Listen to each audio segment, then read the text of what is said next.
আসসালামু আলাইকুম রহমতুল্লাহ। সুপ্রিয় শিক্ষার্থীবৃন্দ, আশা করি তোমরা সবাই ভালো আছো। এই ভিডিওটা তৈরি করছি অষ্টম শ্রেণীর শিক্ষার্থীদের জন্য। 2024 সালের অষ্টম শ্রেণীর ষান্মাসিক মূল্যায়নের ইতিহাস ও সামাজিক বিজ্ঞান বইয়ের পরীক্ষাটা হবে 27 জুলাই। তোমাদের অষ্টম শ্রেণী অর্ধবার্ষিক পরীক্ষার সিলেবাস অনুযায়ী ইতিহাস ও সামাজিক বিজ্ঞান সিলেবাসটা হচ্ছে প্রথম 4টা অধ্যায়। গত ক্লাসে আমরা প্রথম অধ্যায় নিয়ে আলোচনা করেছি। আজকে আমরা দেখব অষ্টম শ্রেণীর ইতিহাস ও সামাজিক বিজ্ঞান দ্বিতীয় অধ্যায়ের লিখিত পরীক্ষার জন্য কিছু নমুনা প্রশ্ন এবং উত্তর। শিক্ষার্থীরা, তোমরা জানো যে বোর্ড থেকে হচ্ছে এবছর একটা নির্দেশনা দেওয়া হবে পরীক্ষার আগের দিন, তখন সেটা তোমাদের জানিয়ে দেব। আপাতত হচ্ছে পরীক্ষার জন্য তোমরা এই ভিডিওগুলোর মাধ্যমে প্রিপারেশন নাও। পুরো ভিডিওটা দেখো, আশা করি বেশ উপকৃত হবে এবং ভালো একটা প্রিপারেশন নিতে পারবে। ঠিক আছে?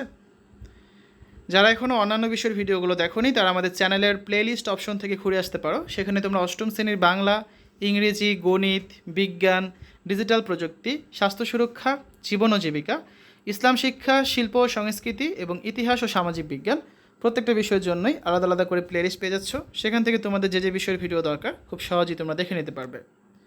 প্রথমে আমরা আলোচনা করব অষ্টম শ্রেণীর ইতিহাস ও সামাজিক বিজ্ঞান দ্বিতীয় অধ্যায়ের কিছু সংক্ষিপ্ত প্রশ্ন এবং তার উত্তর নিয়ে। প্রশ্ন 1, একজন মানুষের আত্মপরিচয় গড়ে ওঠে কিভাবে? একজন মানুষের আত্মপরিচয় গড়ে ওঠে তার পারিবারিক, সামাজিক, সাংস্কৃতিক, রাজনৈতিক এবং ভৌগোলিক প্রেক্ষাপটের ভিত্তিতে। প্রশ্ন 2, একজন ব্যক্তির ভৌগোলিক পরিচয় কী? সমভূমি, পাহাড়, হাওড় অঞ্চল বা ব্যস্ত জনপদে বসবাসের ভিত্তিতে গড়ে ওঠা ব্যক্তির পরিচয় হচ্ছে ভৌগোলিক পরিচয়। প্রশ্ন 3, একজন ব্যক্তির রাজনৈতিক পরিচয় কোনটি? জাতীয় বা নাগরিকত্ব বা রাষ্ট্রীয় পরিচয় হচ্ছে ব্যক্তির রাজনৈতিক পরিচয়। 4, একজন ব্যক্তির সাংস্কৃতিক পরিচয় কোনটি? নৃতাত্ত্বিক পরিচয়, পোশাক, ভাষা ইত্যাদি ব্যক্তির সাংস্কৃতিক পরিচয়। প্রশ্ন 5, একজন ব্যক্তির পারিবারিক পরিচয় কোনটি? পারিবারিক কাঠামো, যৌথ না একক, পরিবারের অবস্থানগত পরিচয় ব্যক্তির পারিবারিক পরিচয়। 6, একজন ব্যক্তির সামাজিক পরিচয় কোনটি? পেশা বা জীবিকাধর্মী, সামাজিক অবস্থান ভিত্তিক পরিচয় হচ্ছে ব্যক্তির সামাজিক পরিচয়। প্রশ্ন 7, নোবেল বিজয়ী বাঙালি অর্থনীতিবিদ কে ছিলেন? নোবেল বিজয়ী বাঙালি অর্থনীতিবিদ ছিলেন ডক্টর অমর্ত্য সেন। প্রশ্ন 8, কনসার্ট ফর বাংলাদেশ কারা আয়োজন করেন? ব্রিটিশ গায়ক জর্জ হ্যারিসন এবং ভারতের সেতারা বাদক পণ্ডিত রবিশঙ্কর কনসার্ট ফর বাংলাদেশ আয়োজন করেছিলেন। প্রশ্ন 9, কনসার্ট ফর বাংলাদেশ কত সালে আয়োজন করা হয়েছিল? কনসার্ট ফর বাংলাদেশ 1971 সালে আয়োজন করা হয়েছিল। প্রশ্ন 10, বাংলাদেশের অধিকাংশ মানুষ 1971 সালে কী পরিচয়ে মুক্তিযুদ্ধে যোগ দিয়েছিলেন? বাংলাদেশের অধিকাংশ মানুষ 1971 সালে বাঙালি পরিচয়ে মুক্তিযুদ্ধে যোগ দিয়েছিলেন। প্রশ্ন 11, ফজলুর রহমান খান বাংলাদেশের মুক্তিযুদ্ধে কীভাবে অবদান রেখেছিলেন? 1971 সালে ফজলুর রহমান খান তার কিছু আমেরিকান বন্ধু এবং আমেরিকায় বসবাসকারী বাঙালিদের সহায়তায় মুক্তিযুদ্ধে সহায়তার জন্য ওয়েলফেয়ার আপিল ফান্ড এবং বাংলাদেশ ডিফেন্স লীগ গঠন করেন। প্রবাসী থেকে এবং একজন আমেরিকান হয়েও তিনি প্রকৃত বাঙালি ছিলেন। এভাবে তিনি নানাভাবে মুক্তিযুদ্ধে অবদান রেখেছেন। প্রশ্ন 12, 1971 সালে হানাদার পাকিস্তানি বাহিনী আমাদের বাঙালি পরিচয়কে গুরুত্ব দিয়ে কী করেছিল? 1971 সালে পাকিস্তানি হানাদার বাহিনী আমাদের বাঙালি পরিচয়কে গুরুত্ব দিয়ে নির্মম হত্যাযজ্ঞ চালিয়েছিল। প্রশ্ন 13, কারা নাগরিক হিসেবে বিবেচিত হয়? একটি স্বাধীন রাষ্ট্রে বসবাসকারী জনসমষ্টি সেই রাষ্ট্রের নাগরিক হিসেবে বিবেচিত হয়। প্রশ্ন 14, প্রাচীনকালে কাদের নাগরিক বলা হতো? প্রাচীনকালে নগরে বসবাসরত অধিবাসীদের নাগরিক বলা হতো। প্রশ্ন 15, নাগরিক কারা? নাগরিক হচ্ছেন তিনি যিনি ওই রাষ্ট্রে বসবাস করেন এবং রাষ্ট্রের আইন, সংবিধান ও অন্যান্য নির্দেশের প্রতি আনুগত্য প্রদর্শন করেন। প্রশ্ন 16, একজন ব্যক্তি কীভাবে একাধিক রাষ্ট্রের নাগরিক হতে পারেন? একজন ব্যক্তি বসবাস না করেও কোনো রাষ্ট্রের আইন ও সংবিধানে অনুগত থেকে অন্য দেশে প্রবাসী হিসেবে বাস করতে পারেন কিংবা একাধিক রাষ্ট্রের নাগরিক হতে পারেন। প্রশ্ন 17, একজন নাগরিক রাষ্ট্রের প্রতি কীভাবে ভূমিকা রাখেন? একজন নাগরিক রাষ্ট্র নিয়ন্ত্রিত সকল সামাজিক, অর্থনৈতিক এবং রাজনৈতিক অধিকার ভোগ করবেন এবং রাষ্ট্রের কল্যাণ সাধনে নিজের কর্মের মাধ্যমে ভূমিকা রাখবেন। প্রশ্ন 18, ক্ষুদ্র নৃগোষ্ঠী কাকে বলে? আমাদের পরিচয় যখন সংস্কৃতি ভিত্তিক বা নৃতাত্ত্বিক ভিত্তিক তখন আমরা বাঙালি অথবা চাকমা, সাঁওতাল, মান্দি বা গারো, হাজং, খাসিয়া, রাখাইন ইত্যাদি। আমাদের দেশের নৃতাত্ত্বিক পরিচয় অবাঙালি এসব জনগোষ্ঠীকে এক কথায় ক্ষুদ্র নৃগোষ্ঠী বলা হয়। প্রশ্ন 19, আমরা নির্দিষ্ট কোনো জাতিগোষ্ঠীকে আদিবাসী বলতে পারি না কেন? কোনো নৃগোষ্ঠী নানা সময় নানা দিক থেকে এসে এই অঞ্চলে বসবাস শুরু করেছে। এদের মধ্যে কারা সবার আগে থেকে বাস করা শুরু করেছে তা সুনির্দিষ্ট করে জাতিগত বিভাজন টেনে রাখা অর্থহীন। সেই অর্থে আমরা নির্দিষ্ট কোনো জাতিগোষ্ঠীকে আদিবাসী বলতে পারি না। প্রশ্ন 20, বেদুইন কারা? আরব উপদ্বীপে প্রাচীনকাল থেকে বসবাসকারী জাতি। এরা স্বাধীন চেতা যাযাবর শ্রেণীর মানুষ। এরা আরবের আদিম অধিবাসী। এরা সাধারণত তাঁবুতে বাস করে, উট, ভেড়া, দুম্বা পালন করে, ঘোড়ায় চড়ে চলাচল করে। এরপর যে আমরা দেখব অষ্টম শ্রেণীর ইতিহাস ও সামাজিক বিজ্ঞান দ্বিতীয় অধ্যায়ের কিছু রচনামূলক বা বিশ্লেষণমূলক প্রশ্ন এবং তার উত্তর। প্রশ্ন 1, আমাদের মুক্তিযুদ্ধ অসাম্প্রদায়িকতার ইতিহাস, এই কথাটি ব্যাখ্যা করো। আমাদের গৌরবময় মুক্তিযুদ্ধের মূল দর্শন ছিল অসাম্প্রদায়িক চেতনা। এ চেতনায় জাগ্রত হয়ে ধর্ম বর্ণের ভেদাভেদ ভুলে একত্রে স্বাধীনতা সংগ্রামে ঝাঁপিয়ে পড়েছিল তৎকালীন পূর্ব পাকিস্তানের জনগণ। ধর্মীয় সংখ্যাগরিষ্ঠতা বা কোনো বিশেষ শ্রেণীর সংগ্রাম নয় মুক্তিযুদ্ধ। মুক্তিযুদ্ধ শোষণহীন অসাম্প্রদায়িক রাষ্ট্র প্রতিষ্ঠার সংগ্রাম। হিন্দু, মুসলিম, বৌদ্ধ, খ্রিস্টান সহ অন্যান্য ধর্মের অনুসারী ছাড়াও দেশের আদিবাসীদেরও অবদান রয়েছে স্বাধীনতা সংগ্রামে। স্বাধীন দেশপ্রাপ্তি মূলত অসাম্প্রদায়িক চেতনার চূড়ান্ত ফলাফল। প্রশ্ন 2, বেদুইন কারা, তাদের জীবনযাপন কীরূপ? বেদুইন হলো প্রাচীনকাল আরব উপদ্বীপে থেকে বসবাসকারী জাতি। এরা স্বাধীনচেতা যাযাবর শ্রেণীর মানুষ। এরাই আরবের আদিম অধিবাসী। এরা সাধারণত তাঁবুতে বাস করে, উট ভেড়া দুম্বা লালন পালন করে, ঘোড়ায় চড়ে চলাচল করে। তাদের জীবন সরল ও সাদাসিধে ধরনের। মূলত পশুপালন হচ্ছে তাদের পেশা। তারা ধর্মপ্রাণ মুসলমান, তবে আজকাল সময়ের সঙ্গে সঙ্গে এদের জীবনেও অনেক পরিবর্তন আসছে। তারা মরুভূমিতে থাকে বলে চাষবাস করার সুযোগ পায় না। মরুদ্যান হলো তাদের প্রাকৃতিক মনোরম স্থান, তবে তারা কঠিন এবং সবল জীবনে অভ্যস্ত। প্রশ্ন 3, অমর্ত্য সেনকে তার সংক্ষিপ্ত জীবনী বর্ণনা করো। অমর্ত্য সেনের সংক্ষিপ্ত জীবনী। অমর্ত্য সেন একজন নোবেল বিজয়ী বাঙালি অর্থনীতিবিদ। অমর্ত্য সেন 1933 সালে শান্তিনিকেতনে জন্মগ্রহণ করেন। তার বাবা আশুতোষ সেন ঢাকা বিশ্ববিদ্যালয়ের রসায়নের শিক্ষক। তার মায়ের নাম অমিতা সেন। অমর্ত্য সেনের পড়াশোনা শুরু হয়েছিল ঢাকার সেন্ট গ্রেগরি স্কুলে। পরবর্তীতে শান্তিনিকেতনে বাবা মায়ের সাথে চলে এসে সেখানকার স্কুলে তিনি ভর্তি হন। পরে সেখানকার কলেজ থেকে আইএসসি বা এইচএসসি পাশ করেন। তারপর কলকাতার প্রেসিডেন্সি কলেজ থেকে অর্থনীতি নিয়ে পড়াশোনা করেন। দেশে ফিরে দিল্লি ও কলকাতায় বিশ্ববিদ্যালয়ে অধ্যাপনা শুরু করেন। এছাড়াও আমেরিকার হার্ভার্ড বিশ্ববিদ্যালয়ে অর্থনীতি ও দর্শন বিষয়ে অধ্যাপনা করেন। অর্থনীতিতে অবদানের জন্য তিনি 1998 সালে নোবেল পুরস্কার লাভ করেন। নোবেল জয়ী সাহিত্যিক নাদিন গার্ডিনার তাকে বিশ্ব বুদ্ধিবিবেক হিসেবে ব্যাখ্যা দেন। প্রায় 90 ঊর্ধ্ব বয়সও পৃথিবী ও মানবতার যে কোনো সংকটে তার বিবেকী কণ্ঠস্বর শুনে আমরা আশ্বস্ত হই। প্রশ্ন 4, এস্কিমো কারা, তাদের জীবনযাপন কীরূপ বর্ণনা করো।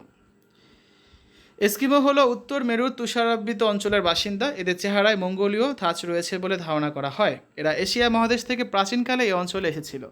এরকম কঠিন প্রাকৃতিক পরিবেশে পৃথিবীর কম মানুষই বসবাস করে থাকে। রেড ইন্ডিয়ান ভাষায় এস্কিমো শব্দের অর্থই হলো কাঁচা মাংস ভক্ষণকারী। তারা তীর, বল্লম ও ফাঁদ ব্যবহার করে কয়েক ধরনের মাছ, সিল ও অন্যান্য মেরু প্রাণী শিকার করে। এসব প্রাণী থেকে তারা খাদ্য, বস্ত্র, আলো, তেল, হাতিয়ার সংগ্রহ এবং তৈরি করে নেয়। তারা পরিবহন ও যাতায়াতে চামড়ার তৈরি নৌকা এবং কুকুরে টানা স্লেজ গাড়ি ব্যবহার করে। মাছ ও বল্লা হরিণ তাদের অর্থনীতিতে বড় ভূমিকা পালন করে থাকে। তারা সাধারণত ছোট ছোট দলে বাস করে। নিজস্ব পুরাণের ভিত্তিতে তারা ধর্ম ও আচার পালন করে। গ্রীষ্মে তারা তাঁবুতে এবং শীতে বরফের তৈরি ইগলুতে বাস করে। এস্কিমোদের দেশে 6 মাস রাত এবং 6 মাস দিন থাকে। প্রশ্ন 5, নাগরিক কারা, নাগরিকের ধারণা কীভাবে বিকশিত হয়। একটি স্বাধীন রাষ্ট্রে বসবাসকারী জনসমষ্টি সেই রাষ্ট্রের নাগরিক হিসেবে বিবেচিত হয়। নগর বা সিটি থেকে নাগরিক শব্দের উৎপত্তি হয়েছে। প্রাচীনকালে নগরে বসবাসরত অধিবাসীদের নাগরিক বলা হতো। মানব সমাজে মূলত নগরায়নের মাধ্যমেই বিকশিত হচ্ছে। ধীরে ধীরে নগর রাষ্ট্রের জায়গা জাতীয় রাষ্ট্রের উৎপত্তি ঘটেছে। সামাজিক বিবর্তনের প্রক্রিয়ায় প্রযুক্তির বিকাশ ও উন্নততর যোগাযোগ বৃহত্তর জনগোষ্ঠী রাষ্ট্রের নিয়ন্ত্রণে একত্র হয়েছে। একজন নাগরিক তার রাষ্ট্রের প্রতি আনুগত্য প্রদর্শন করে রাষ্ট্র প্রদত্ত রাজনৈতিক ও অন্যান্য সুবিধা ভোগ করার অধিকার অর্জন করে। প্রশ্ন 6, ফজলুর রহমান খানকে বাংলাদেশের রাষ্ট্রীয় সম্মানে ভূষিত করা হয়েছিল কেন, তোমার মতামত দাও।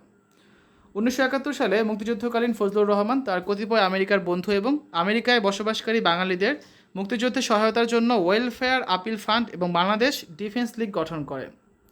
তাছাড়া তখন অস্থায়ী বাংলাদেশ সরকার থেকে সারা বিশ্বের পাকিস্তানি দূতাবাসে কর্মরত বাঙালিদের চাকরি ছেড়ে দেওয়ার আহ্বান জানানো হয়েছিল। তিনি ওইসব বাঙালিকে চাকরি ছাড়তে উদ্বুদ্ধ করেন এবং অর্থনৈতিক সহায়তার ব্যবস্থা করেন। বাংলাদেশের স্বাধীনতার পর বঙ্গবন্ধুর আমন্ত্রণে তিনি বাংলাদেশে এসেছিলেন প্রবাসে থেকে এবং একজন আমেরিকান হয়েও তিনি প্রকৃত বাঙালি ছিলেন। নানাভাবে মুক্তিযুদ্ধে অবদান রেখেছিলেন। তার এই কাজের স্বীকৃতিস্বরূপ 1999 সালে ফজলুর রহমান খানকে স্বাধীনতা পদক মরণোত্তর প্রদানের মাধ্যমে সর্বোচ্চ রাষ্ট্রীয় সম্মানে ভূষিত করা হয়। প্রশ্ন 7, ফজলুর রহমান খানকে কেন আকাশচুম্বী বহুতল ভবনের প্রকৌশলের জনক বলা হয়। ফজলুর রহমান খানকে আকাশচুম্বী বহুতল ভবনের প্রকৌশলের জনক বলা হয় কারণ বিশ্বের একসময়ের সর্বোচ্চ ভবন যুক্তরাষ্ট্রের শিকাগো শহরের সিয়ার্স টাওয়ারের নকশা করেছিলেন তিনি। একসময় তিনি বাংলাদেশের বিশ্ববিদ্যালয়ে পড়াশোনা শেষ করে উচ্চতর পর্যায়ের অধ্যয়নের জন্য আমেরিকায় চলে গিয়েছিলেন। পরে সেখানে বিশ্বের অন্যতম বৃহৎ নির্মাণ সংস্থায় কাজ করার সূত্রে আকাশচুম্বী ভবনের নির্মাণ কৌশল আবিষ্কার করেন। এই আবিষ্কারের বিশেষত্ব হচ্ছে এর মাধ্যমে অতিরিক্ত উঁচু ভবন নির্মাণে বাতাসের গতি ও ভূকম্পনের সম্ভাব্য ক্ষতি প্রতিরোধের ব্যবস্থা হয়েছে। প্রকৌশলী খানের উদ্ভাবিত টিউব পদ্ধতি পরবর্তীকালে সুউচ্চ ভবন নির্মাণে সবাই ব্যবহার করছেন, তাই তিনি সুউচ্চ ভবন নির্মাণের প্রকৌশলের জনক। প্রশ্ন 8, নোবেল বিজয়ী বাঙালি অর্থনীতিবিদ কে ছিলেন? মাস্টার অফ ট্রিনিটি কি? অমর্ত্য সেন নিজের আত্মপরিচয় দিতে গিয়ে কী লিখেছেন তা উপস্থাপন করেন। নোবেল বিজয়ী বাঙালি অর্থনীতিবিদ ছিলেন অমর্ত্য সেন। ক্যামব্রিজ বিশ্ববিদ্যালয় হলো অনেক কলেজের সমাহার। ট্রিনিটি হলো ক্যামব্রিজের সবচেয়ে খ্যাতিমান কলেজ, আর মাস্টার অফ ট্রিনিটি হচ্ছে ট্রিনিটির সর্বোচ্চ পদ। অমর্ত্য সেন একটি বইতে বিস্তর আলোচনার পর দেখিয়েছেন যে প্রত্যেক মানুষের অনেক পরিচয় থাকে। যেমন নিজের পরিচয় দাঁড় করতে গিয়ে তিনি লিখেছেন, একই সময়ে আমি একজন এশীয়, একজন ভারতীয় এবং একজন বাঙালি, একজন অর্থনীতিবিদ যার দর্শনে আগ্রহ রয়েছে, একজন লেখক, সংস্কৃতজ্ঞ, ধর্মনিরপেক্ষতা এবং গণতন্ত্রের একজন একনিষ্ঠ অনুসারী, একজন পুরুষ যার সহানুভূতি রয়েছে নারীদের প্রতি, হিন্দু, পারিবারিক ঐতিহ্যে বড় হলো, ব্যক্তিগত জীবনে আচার অনুষ্ঠান নিয়ে ভাবিত হন তিনি। হয়তো এই তালিকা আরও দীর্ঘ করা যায়। প্রশ্ন 9, অমর্ত্য সেন কত সালে জন্মগ্রহণ করেছিলেন? শান্তিনিকেতনের প্রভাব অমর্ত্য সেনের বহুমাত্রিক পরিচয়ে কী ধরনের প্রভাব রেখেছিল তা বুঝিয়ে লেখো। অমর্ত্য সেন 1933 সালে জন্মগ্রহণ করেছিলেন। অমর্ত্য সেনের জন্ম শান্তিনিকেতনে। তার মা ছিলেন শান্তিনিকেতনের প্রধান ব্যক্তিদের একজন পণ্ডিত ক্ষিতিমোহন সেন, শাস্ত্রীর কন্যা অমিতা সেন। অমর্ত্য সেনের মানস গঠনে ক্ষিতিমোহন সেনের যথেষ্ট প্রভাব ছিল। অমর্ত্য সেনের নানার সূত্র ধরে তার মা অমিতা সেন ছিলেন রবীন্দ্রনাথের স্নেহধন্যা এবং রবীন্দ্র নৃত্যের প্রথম যুগের শ্রেষ্ঠ শিল্পীদের একজন। সেই সুবাদে অমর্ত্য সেনের নামকরণ করেছিলেন রবীন্দ্রনাথ ঠাকুর। তৎকালীন ঢাকায় অমর্ত্য সেনের পড়াশোনা শুরু হলো। পরে তার বাবা মায়ের সঙ্গে শান্তিনিকেতনে চলে আসেন এবং সেখানকার স্কুলে ভর্তি হন। সেখানে তিনি অনেক বিশিষ্ট শিক্ষক, অধ্যাপক, সাহিত্যিক, শিল্পীর সান্নিধ্যে আসেন। সেখানে ছিল অবারিত প্রকৃতি, সঙ্গীত ও সংস্কৃতির এক প্রাণবন্ত পরিবেশ। এই পরিবেশ তার মধ্যে বিভিন্ন বিষয়ের প্রতি আগ্রহ তৈরি করেছিল, যা তার বহুমাত্রিক পরিচয়ে যথেষ্ট প্রভাব রেখেছিল। প্রশ্ন 10, 1971 সালের মুক্তিযুদ্ধে আমাদের বাঙালি পরিচয়ের সুবিধা অসুবিধা কী ছিল? তোমার নিজের মতো করে বুঝিয়ে লেখো। 1971 সালের মুক্তিযুদ্ধে আমাদের বাঙালি পরিচয়ের কারণে যেসব সুবিধা এবং অসুবিধার সম্মুখীন হয়েছিলাম তা নিচে তুলে ধরা হচ্ছে। 1, 1971 সালের বাংলাদেশের অধিকাংশ মানুষ যেমন বাঙালি পরিচয় থেকে মুক্তিযুদ্ধে অংশ নিয়েছিল বা যোগ দিয়েছিল, অন্যদিকে পাকিস্তানি বাহিনীও আমাদের বাঙালি পরিচয়কে গুরুত্ব দিয়ে নির্মম হত্যাযজ্ঞ চালিয়েছে। 2, মুক্তিযুদ্ধের সময় বাঙালিদের মধ্যে গায়ক, চিত্রকর, শিল্পী, চলচ্চিত্র নির্মাতা, আমলা প্রমুখ বিভিন্ন অঙ্গনের মানুষ তাদের বিচিত্র আগ্রহ ও পরিচয়কে বাদ দিয়ে কেবল বাঙালি পরিচয়কে একমাত্র বড় করে দেখেছিলেন। অন্যদিকে পাকিস্তানিরাও আমাদের বৈচিত্র্যময় পরিচয়গুলো ভুলে কেবল বাঙালি হিসেবে গণ্য করে হত্যার লক্ষ্যে আক্রমণ চালিয়েছিল। প্রশ্ন 11, রাষ্ট্রীয় পরিচয়কে কী বলা হয়? বঙ্গবন্ধু কীভাবে ইতিহাসের মহানায়কে পরিণত হয়েছিলেন তা ভেবে লেখো। রাষ্ট্রীয় পরিচয়কে জাতীয়তা বা ন্যাশনালিটি বলা হয়। মুক্তিযুদ্ধে বঙ্গবন্ধুর নেতৃত্বে বাঙালির একজন জাগরণ ঘটেছিল। এমন ঐক্য প্রতিষ্ঠিত হয়েছিল যে বহু মানুষ তাদের এতদিনের রাজনৈতিক আনুগত্য বা পছন্দের দলের অবস্থান কী তা ভাবনা থেকে বাদ দিয়ে মুক্তিযুদ্ধে সামিল হয়েছিলেন। এ ছিল জাতি হিসাবে এদেশের বাঙালির কাছে ইতিহাসের বিশেষ সন্ধিক্ষণের চাহিদা। সেদিন এই চাহিদার ন্যায্যতা এত স্পষ্ট ছিল যে এদেশে বসবাসকারী অন্যান্য ক্ষুদ্র নৃগোষ্ঠীর মানুষও মুক্তিযুদ্ধে যুক্ত হতে অনুপ্রাণিত হয়েছিল। সেদিন মানুষ ধর্মীয় পরিচয়ের দূরত্ব ভুলে গিয়ে ভাষা, জাতি, পরিচয় এক হয়েছিল। আর এই অবারিত ঘটনা ঘটেছিল মূল বঙ্গবন্ধু জাদুকরী নেতৃত্বের গুণে। এ কারণে বঙ্গবন্ধু শেখ মুজিবুর রহমান আমাদের বাঙালির ইতিহাসের মহানায়ক। তো শিক্ষার্থীরা, আজকে আলোচনা এই পর্যন্তই। এতক্ষণ আমরা আলোচনা করলাম অষ্টম শ্রেণীর ষান্মাসিক মূল্যায়ন বা অর্ধবার্ষিক পরীক্ষার ইতিহাস ও সামাজিক বিজ্ঞান বইয়ের দ্বিতীয় অধ্যায়ের লিখিত পরীক্ষার জন্য কিছু নমুনা প্রশ্ন এবং তার উত্তর নিয়ে আমরা আগামী 2টা পর্বে তৃতীয় অধ্যায় এবং চতুর্থ অধ্যায় নিয়ে আলোচনা করব। সকলকে দেখার জন্য আমন্ত্রণ জানাচ্ছি। তো তোমরা এই ভিডিওগুলো ভালো করে দেখো, সে অনুযায়ী নিজেদের প্রিপারেশন নাও, ভালো একটা প্রস্তুতি হবে পরীক্ষার জন্য। আর পরীক্ষা আগের দিন নির্দেশনা দিলে সেটা আমি তোমাদের সাথে অবশ্যই শেয়ার করে দেবো। তো শিক্ষার্থীরা, আশা করি ভিডিওটা তোমাদের কাছে ভালো লেগেছে। সকলের সুস্থতা কামনা করে আজ এখানে বিদায় নিচ্ছি। আল্লাহ হাফেজ।